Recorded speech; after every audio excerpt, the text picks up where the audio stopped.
Level 5. Future of AI will arise. Level 5 for the road. Steer our trim, get higher.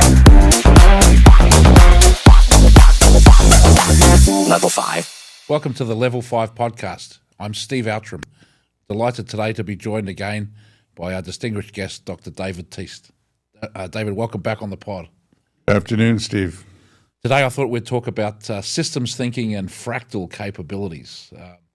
Can you tell us what is systems thinking? Well, systems thinking is the kind of thinking you need to solve big problems. You've got to look at things holistically. For many people, maybe it's a natural way, but after you've been to university and you're deep into a discipline, it sort of becomes unnatural. And people descend into their silos, but we have to do that from time to time to get to the frontiers of knowledge. But when we're dealing with problem solving, we've got to look at the entire system, be it a corporation or something larger. And that's why if you don't have this holistic view, the chances you'll be able to diagnose a problem correctly is low, should I say. So let's take homelessness in San Francisco. You take that as a problem of real estate or housing, you're not going to see the problem the right way. It's not just a housing problem, it's a mental health problem, it's a drug problem, it's other problems as well. And if you deal with it just from one perspective, you'll spend billions of dollars and get nowhere, which is basically what's happened in San Francisco. So how would an entrepreneur bring systems thinking into their organization? Well, I think, early on, it's perhaps more natural than it is later on when you've got structure around. So when there isn't a lot of structure around you, you have the freedom to think bigger and to imagine. And so I think entrepreneurs, while they may eventually zero in on something, they have to start with a big picture view. And in particular, they have to understand the user needs or the customers. If you got the world's best idea, it's going nowhere unless you also understand the problem that it's supposed to address. So, a lot of companies don't do well because they start with a great, cool idea, but they haven't really been vetted where they're going to need to be vetted, which is in the marketplace and understanding what customers want or what users need. Yeah, I think looking at the big picture is always helpful, and there's the expression that you can't see the forest for the trees, and I think I've seen that happen sometimes with entrepreneurs, that they get so caught up in the particular problem that they're obsessed with solving that they lose sight of the broader context that problem exists in. And you kind of need to see both. If all you're trying to do is to address pain points, that might be great, but actually the decision in an organization might not be about how do I stop the thing that's causing me pain. The decision could be about budget, and there could be a budgetary constraint, and the CFO is the decision maker, not the person that you're talking to. And my pain point today is going to be different from my pain point tomorrow, because as you solve one pain point, it usually brings into focus another. So it's this ability to toggle back and forth between a systems perspective and understanding things up close, which really makes for true brilliance. Yeah, so let's talk then about the fractal capabilities. So dynamic capabilities is a framework that can be applied to an organization, but it can also be applied, more narrowly to individual thinking or business unit thinkings, but also more broadly to ecosystems or even policy.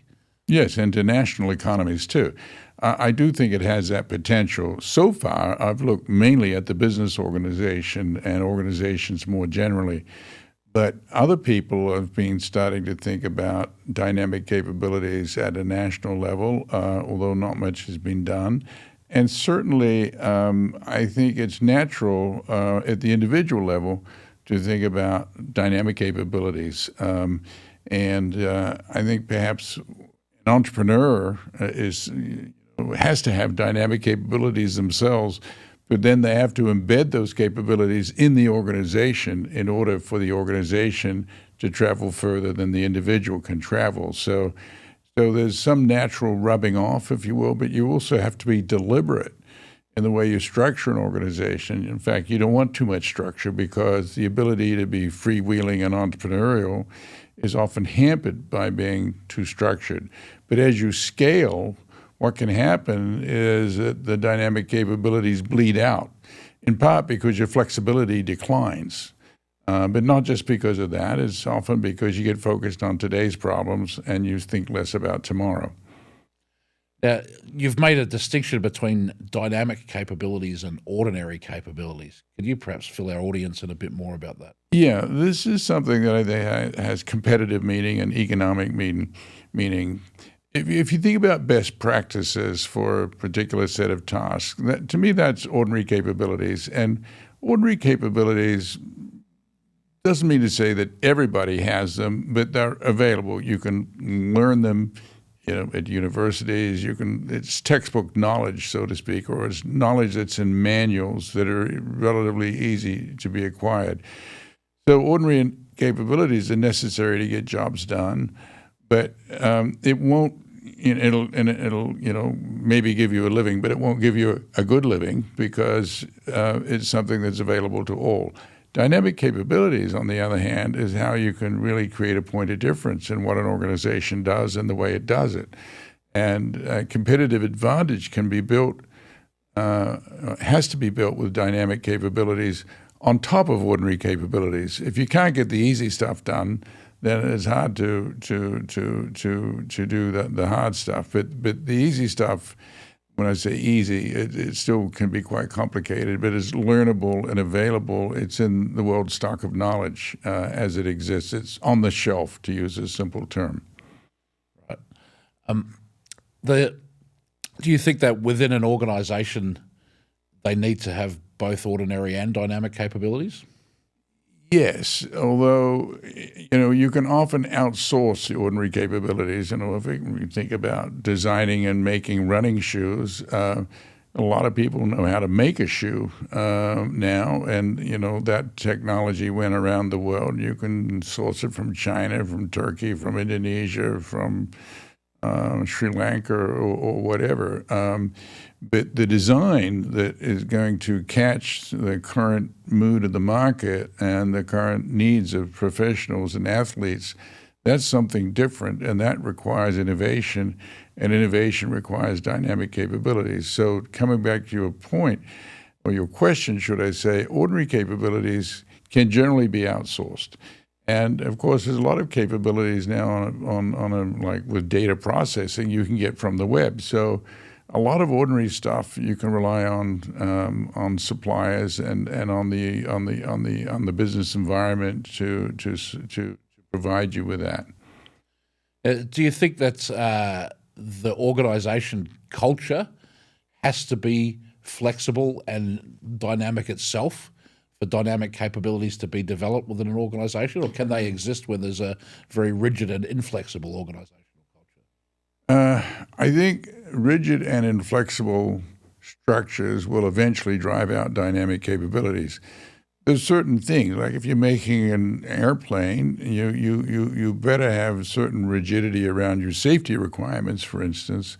There may be a box there that has to stay rigid to ensure certain standards are met. But the organization needs to be flexible, but not so flexible that work can't get done. So this is where managerial judgment still comes into play.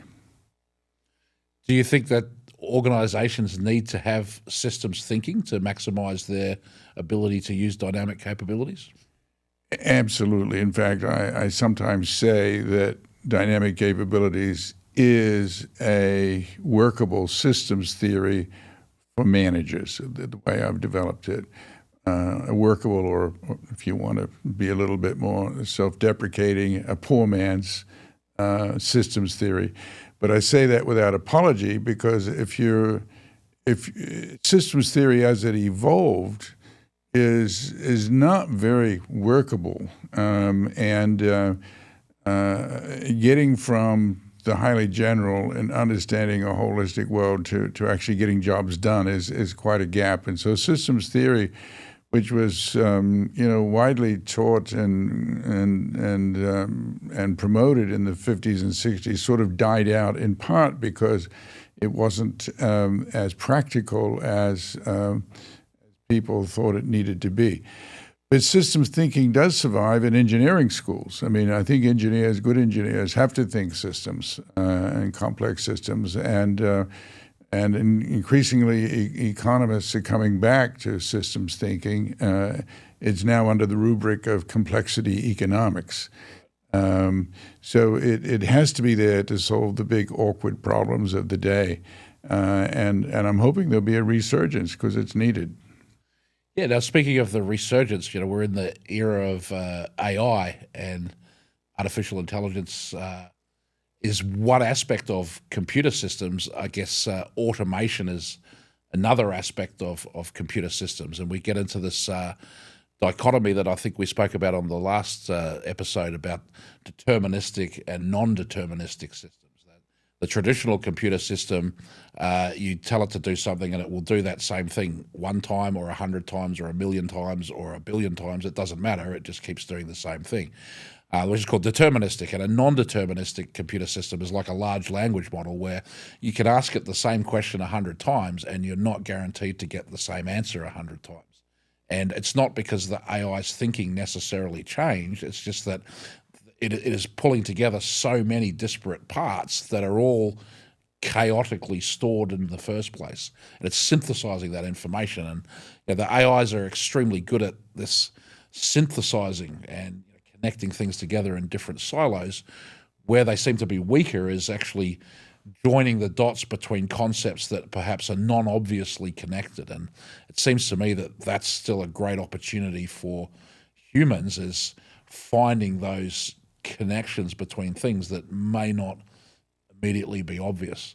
Is that part of systems thinking, to synthesize and to connect things from outside the system within it?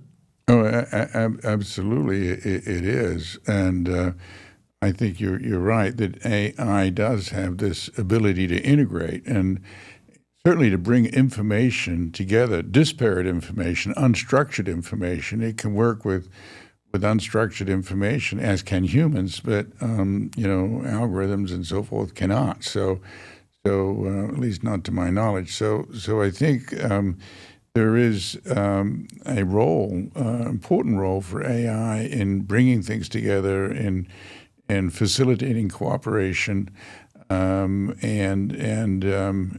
therefore in facilitating innovation. But there's still, I think, future room for the human element, because while the AI is a great assist, I'm not sure it can do the whole thing. In the economy at the moment, are we going from a shift away from a more resource-based view of the world towards perhaps looking more at the true value in today's society is being created by actually coordinating resources rather than just owning them? Yeah, well, I think we've come to realize that intellectual capital, skill, high skill is a source of competitive advantage. I think it will remain so, but also the ability to bring it together, which really is what dynamic capabilities is about, is really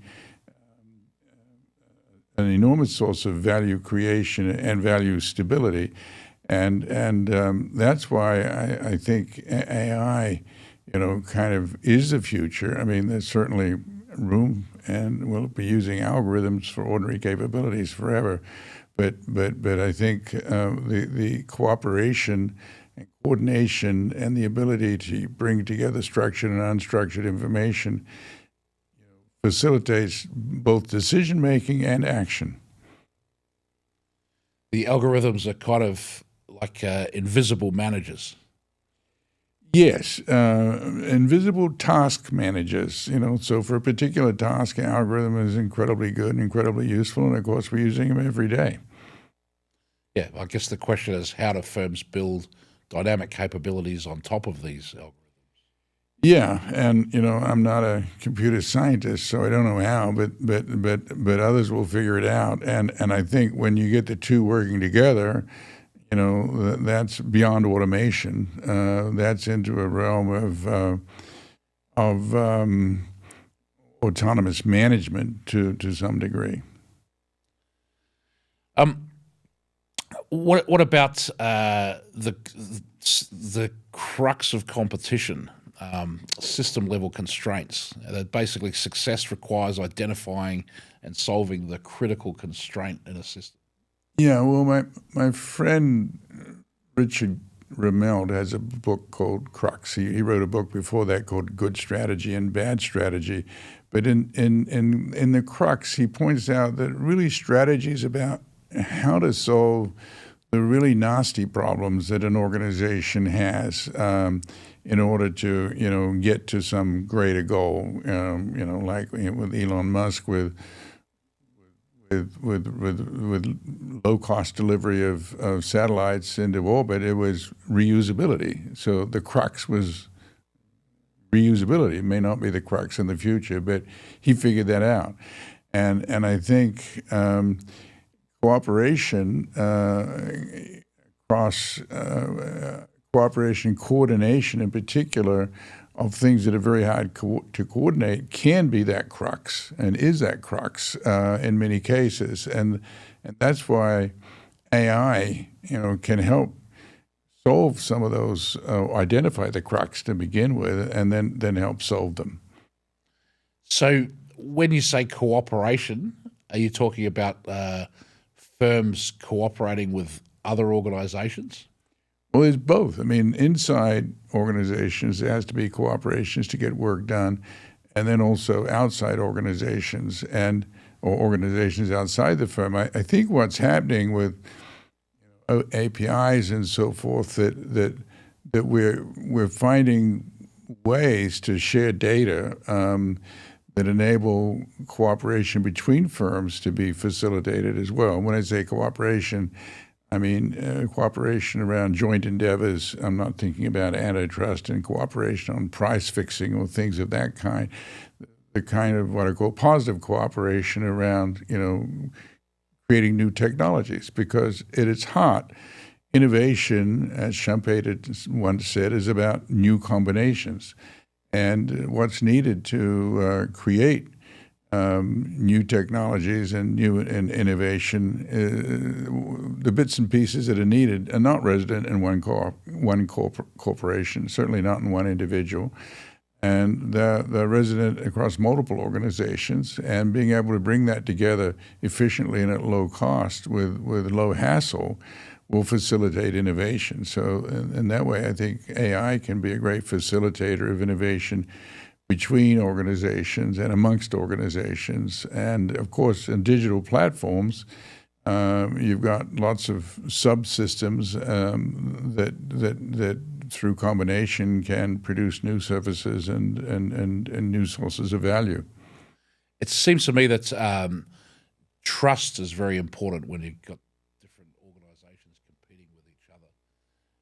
Do you see the AI technology as something that can enhance that trust?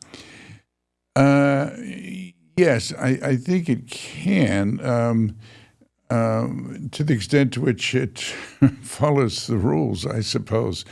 But there's a human element that's always going to be there, and reputations and brands, I think, are still going to matter. Perhaps they're going to matter even more in the world of AI and in the world of ubiquitous information. What information do you want to rely on?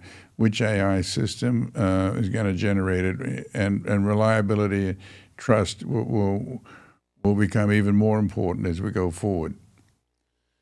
I guess there are different kinds of trust as well. Like, for example, I trust that when I call Uber Eats, food will be delivered to my house. Occasionally, it doesn't happen that way. Driver gets lost or whatever the reasons are. But that's reliable enough, and I have enough trust with them that I can continue to use that service. But the other kind of trust is perhaps not so much if I do X, Y will happen, and I can have faith in that because I've done it so many times. It's more, I guess, relationship capital. That I trust this person, and we could be in a foreign situation that we've never been in together before, but I can reasonably expect how that person's going to behave because of the relationship capital that they've built up with me. Do you see that is that part of trust as well? Yeah, I mean, in the world of deep uncertainty, which is, I think, what you're postulating, and you don't have a repeated pattern already established, like with your Uber example, then who you're going to rely on is going to be trust based or contract based to some extent, but contracts are not perfect instruments, so trust, not just in people, but in institutions, matters as well. For an entrepreneur thinking about how to use dynamic capabilities in their business, is this idea of relationship capital, is that actually a dynamic capability that they can cultivate and develop? Well, look, yes, I think it is. I think relationship capital is very valuable. And in fact, not every successful entrepreneur, but most entrepreneurs that are successful in part because they have trusted networks, whether they have access to capital or colleagues they can call on, people that want to come work for them. I mean, having networks and being trusted and respected, I think is an important ingredient of entrepreneurial success. How do you think an autonomous AI organization could establish trust with its customers and stakeholders? Well, I suppose, after repeated use or repeated testing, I mean, you think of autonomous vehicles, if they travel 6 billion miles and don't really have a significant accident that involves human life, then, that's how you build trust. But that's very slow if you got to travel 6 billion miles first. And a lot of things you won't have the opportunity to do that. So anything that can put that trust building on fast forward will be valuable. There's an old expression, I think it came from Ronald Reagan, trust but verify. Yeah. Do you think that is a way that organizations could apply the AI dynamic capabilities to establishing this kind of relationship capital with other organizations by automatically verifying that their partners are doing the right thing? Well, look, I think it's a great principle. The question is, how do you verify? And particularly with AI, as you said earlier, it's not deterministic. So it's much harder to really reverse engineer the reasons for performance failure. Was it the AI or was it something else? So that's always going to be an issue. Yeah, well, in order to verify with AI, at least, first you have to quantify.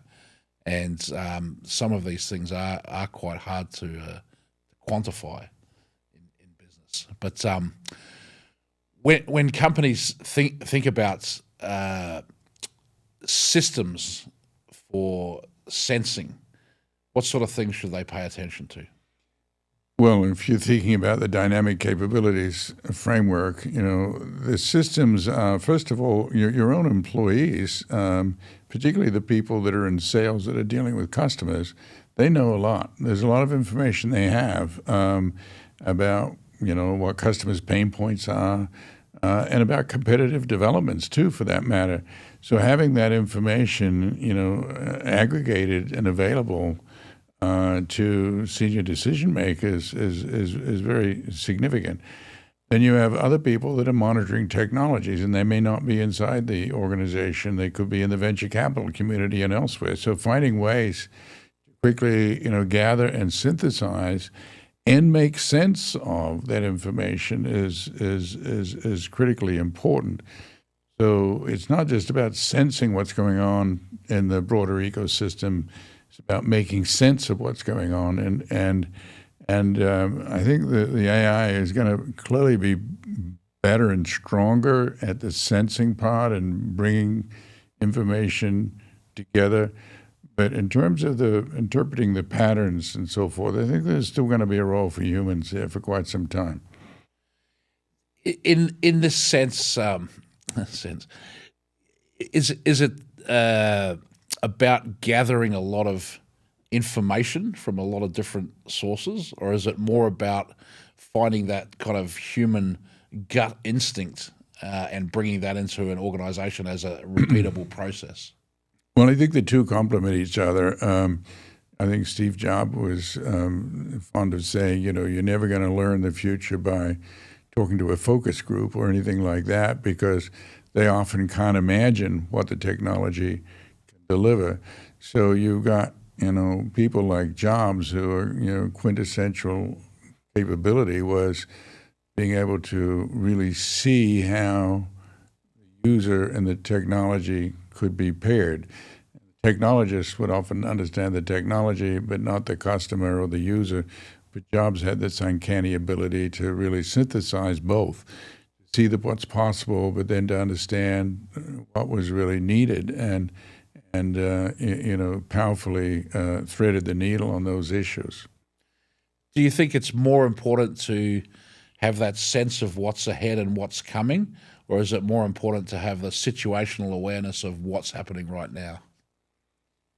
I think you need both, the futurists are usually looking too far out, things can change very, very rapidly. Maybe some underlying things that don't change, like demographics, don't change very rapidly, but technologies do, and people's understanding and behaviors change very rapidly. So I think you need some kind of combination of both.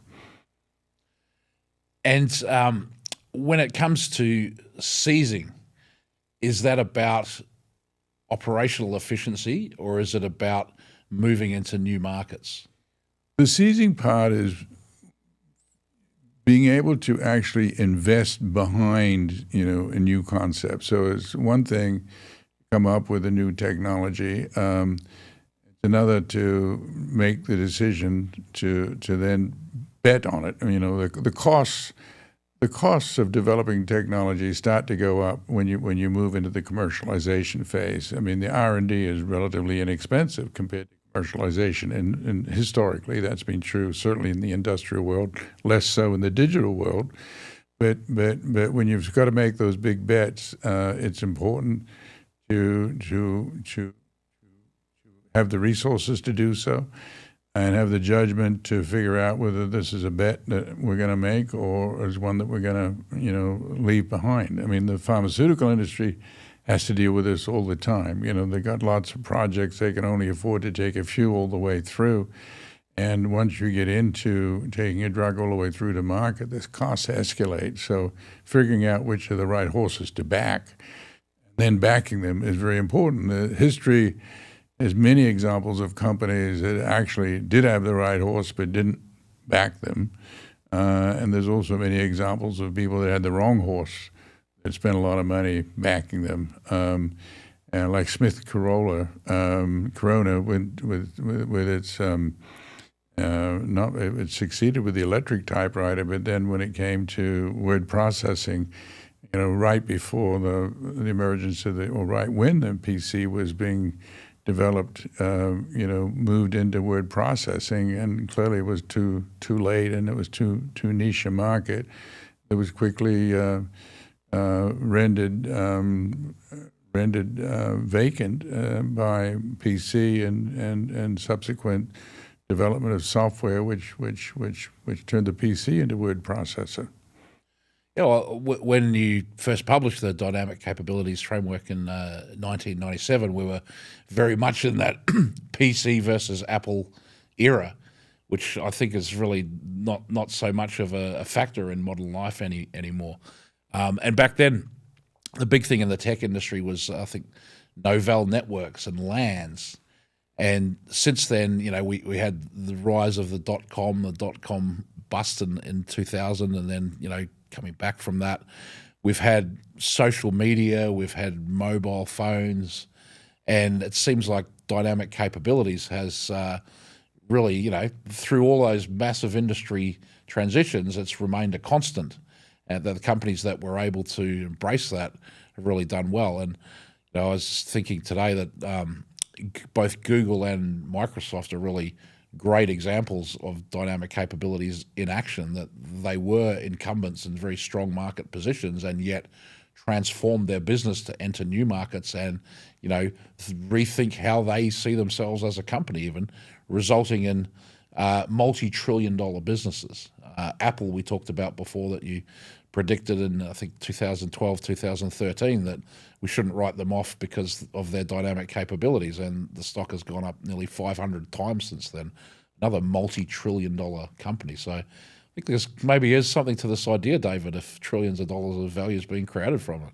Yeah, look, some people say that big companies can't change, but in fact, they do. I mean, under Nadella, Microsoft has really gone through a transformation and resurgence, and cloud computing is a key part of that, and now AI, of course, as well, and Google, I think, likewise. But not every company is able to do this, and it requires this mindset of constantly being, not just aware of the need to change, but not looking, at what your competitors are doing today, but thinking about what's coming tomorrow.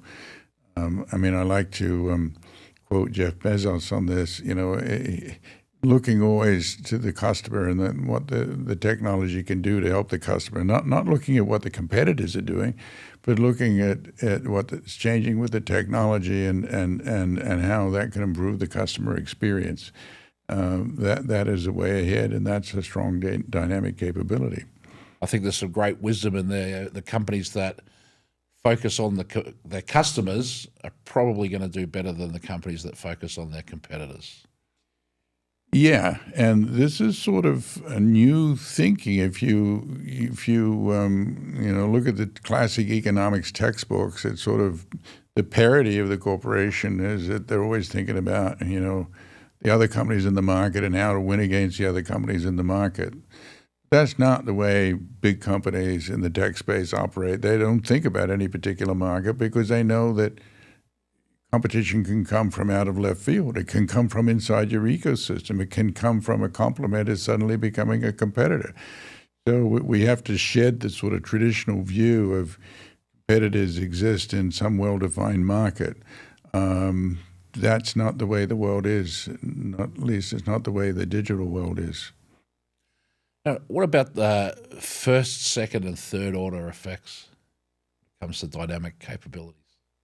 Well, explain a little more what you mean. Let me come back to my notes then to ask you. I had a question prepared for this. So basically, like barcodes eventually restructured retail, benefited Walmart over Kmart, even though both had the technology. So, is that an example of how those two organizations took an emerging technology, embraced it differently, and then had different results? Yeah, well, look, I think a lot of technologies, think about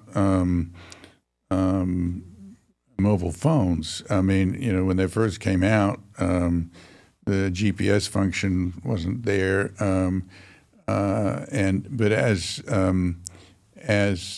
the underlying mobile technology, the telecom side of it got better, and we went from 3G to 4G. We could suddenly support a whole bunch of other functions. So, you start off with a smartphone, but it gets the panoply of capabilities expands. The second, third, fourth order effect as other technologies come into play as well.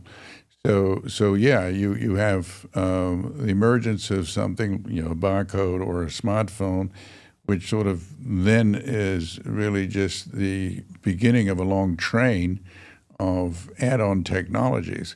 You see this a little bit even in the aircraft industry, where the 707 then gets stretched, and the range extends and so forth. The 747s could barely get you from San Francisco to Hawaii initially, but soon they could take you nonstop across the Pacific. So technologies get on an improvement path, particularly when they're digital and when you can start combining things together and bring other elements of technology together in a coordinated way, and which I think is why AI is leading to second, third, fourth order effects in terms of the performance of technologies that we may already be familiar with. So the idea is that if you think more deeply as a systems thinker, you can start to see implications that what might be there on the surface level might not actually be the crux of the problem, but thinking deeper to find what is the crux gives you that strategic positioning of I've found what is the big problem in my industry, and I've now decided that I'm going to solve that problem. And simply identifying the problem is often a large step of the way towards being able to fix it. That's true, and also understanding the improvement paths of technologies and the capabilities that will exist in the near future that you start working towards putting to use right now. So yeah, I think a systems view means you're always looking laterally, vertically, and forward in time, and being informed by what went before. So it's a more holistic approach, but you have to be disciplined about it. It sounds easy, but it's a very natural thing for people to sort of focus on what is around you because of bounded rationality. You can't. It's hard to deal with everything, and it's hard to synthesize. Some people are a lot better at it than others. How would you go about bringing dynamic capabilities into your culture? Is it a matter of identifying who are the most dynamic and capable of your employees and giving them a bit more scope to make their own decisions? Well, I think, one sort of pathway is to keep sort of an entrepreneurial spirit alive, because if you think about it, an entrepreneur is always alert. They have to be alert to new things that are coming, and being willing to act quickly. Entrepreneurs and not people that are hesitant and that noodle forever. They might, obviously give some thought to what is the right time to move, but they tend to be action oriented, and they tend to be a bit iconoclastic. I mean, I think the reason why the U.S. has a higher percentage of highly entrepreneurial people is because we have the culture of the West, which was a bit lawless, I suppose, and the frontier mentality makes you be more of a prospector. A very settled environment, you're no longer a prospector. So keeping an entrepreneurial culture, I think, is absolutely a prerequisite for strong dynamic capabilities, and also the leadership team. It may sound like a contradiction. Historically we've thought of managers with one box and entrepreneurs in another, but you have to be entrepreneurial as a manager in order to lead a company today, certainly in the digital world, or certainly in the tech sector, but I also think elsewhere. Should employers be looking at their employees and identifying who has the potential to, make dynamic decisions as opposed to ordinary decisions? Absolutely, and I think you'll find that it's sadly that there's very few people that can. There's the people like routines and habits, and it's easier to find somebody who will do tomorrow what they did yesterday, maybe do it a little bit better. But for finding people that are, want to really think out of the box, act out of the box, and have the capacity to do so in a smart way, that's a very small subset of people. And of course, organizations that will accommodate that and allow that, that's also a small subset of large organizations, and that's why we have so many small companies that start off, because you get frustrated people in large organizations that are entrepreneurial, and they get spat out of large organizations. Not all large organizations, but out of some. If you're a CEO and you've decided that you want to improve the dynamic capabilities of your organization, do you need to go and find yourself a board that will support transformation? Yes. Part of dynamic capabilities is about occasionally making some big, bold, gutsy bets. And if you've got a lot of scaredy cats on the board that are sort of risk averse, they will stand in the way of dynamic capabilities, and they will often cause an organization over time to die slowly because they are, they think that protecting the organizations by not acting and by continuing with business as usual because it's too risky to change. But it's often too risky not to change. And finding a board that really understands that and knows which way to guide management, or if management is, got a pathway, and you hope they do, be able to, validate that and support it if it's correct, or question it or engage in the kind of discussion that's necessary to refine that so that it's a valuable strategy for the company. And the modern manager today, they're looking at, they've got artificial intelligence, they can learn about it, get some new tools, improve their own capabilities. They've got their organization, they'd like to improve the dynamic capabilities of their organization. How can they improve their strategic thinking? Is it a matter of stepping out of your day-to-day reality and reframing, like fractally, the problem you're looking at so that you can see the big picture? Look, I think if leaders get bogged down too much in the day-to-day, it will bleed out their ability to think strategically and dynamically. And that's why many companies have, a president and a CEO, and the president, takes a lot more responsibility for the day-to-day operations of the company. But this goes back to American history, where in the beginning, in the 30s, 40s, and 50s, companies moved to a multi-divisional structure to kind of create some separation between sort of the headquarters function and the operations function. They have to be highly coordinated, but if you don't have that degree of separation, the day-to-day will drive out the long-term thinking. I mean, that's what happened to the Ford Motor Company when Henry Ford was so successful with the Model T Ford. But he didn't have, he got better and better in making it more and more efficient. But over time, people didn't want the Model T. They wanted something different. They wanted more variety, and the technologies had changed, and they wanted closed body. And at that point, Henry Ford had to literally shut down the Ford Motor Company for almost a year to develop the Model A. He didn't have a second trick up his sleeve. And that was a classic case of pursuing efficiency at the expense of innovation. And do you think having that second trick up your sleeve is that something that leaders should always be thinking about? What's the plan B? Absolutely, multiple tricks up your sleeve. One would hope, and multiple new initiatives. If you're not, feeding a bunch of new initiatives, and if you're not prospecting, you're unlikely to have strong dynamic capabilities, and I think over time you're positioning the company to be very vulnerable. And what about diversity? And I don't mean that in the DEI sense. I mean it in diversity of thought. Do you think that that's important with an organization? Does that foster dynamic capabilities when you have people with conflicting ideas? Absolutely.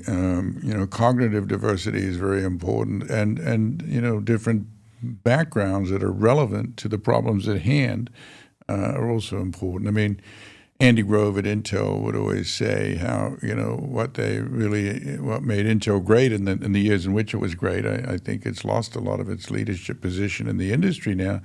It was that people would hammer out and argue, very vociferously for different strategies. But in the end, there would be convergence. And once, a decision was made, everyone would get behind it. And I think that is sort of the way that organizations have to proceed. The answers don't lie in one individual alone. They reside collectively in the organization. But at the end of the day, someone has to make a decision, and you can't let people deliberate forever. I mean, the Japanese modality of decision making does let people deliberate a lot longer than we do deliberate in the U.S., and that has its weaknesses. It has its benefits that, eventually, when you do make a decision, the organization will quickly fall behind it. But, you need to make decisions fairly quickly when you've got the kind of technologies that we see today evolving very quickly and being commercialized rather fast. In the past, the moat that a company would have to give it competitive advantage would be expertise. And now the new moat is moving more towards leverage, the ability to redeploy and recombine knowledge. How do you think this changes how firms need to think about their knowledge management and their intellectual property? Well, to come back to where you started, in terms of the moat being expertise or a set of differentiated resources, assets, I mean, that sort of aligns with what is sometimes called a resource-based view of the firm.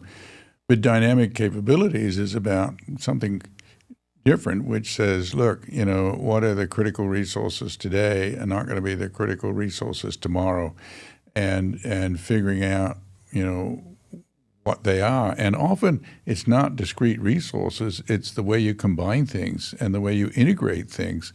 And so I think your question reflects the fact that both through digitization, the ability to pull things together is much greater. The range of things that's available for combination is limitless. And so figuring out how to put it together and deliver new services and new products, that's the hard part. And so, yes, I think there is a transition from, kind of a static resource view to this more fluid, dynamic capabilities is the key enabler. And underneath that, you've got AI sort of playing as more than a tool, but maybe actually part of the decision-making apparatus, or at least certainly deep facilitating the kind of management decisions that need to be made in a timely fashion. I mean, just getting information, unstructured information together quickly and at the fingertips of management is a big assist in and of itself. Yeah, I think the AI is very good at connecting different things together if you tell it to. You say, I have this thing here and I have this thing here, now synthesize those for me. It's brilliant at that. But the connection, that here are two completely unrelated ideas, and I've just seen how they can connect together to form something greater than the sum of its parts, that to me is the human entrepreneurial spirit. And I think that's the gift that we have, that we're still able to use to our advantage as we start bringing the AIs in more and more as tools. That one thing of connecting things that haven't been joined together before, the large language models are particularly bad at that. So, yeah, that's sort of the inspiration part, and I tend to agree with that. And so I think we're still in business here as humans for quite some time. Great. Well, it's certainly been an inspiration talking to you, David Teece. Thank you very much for your time. Thank you.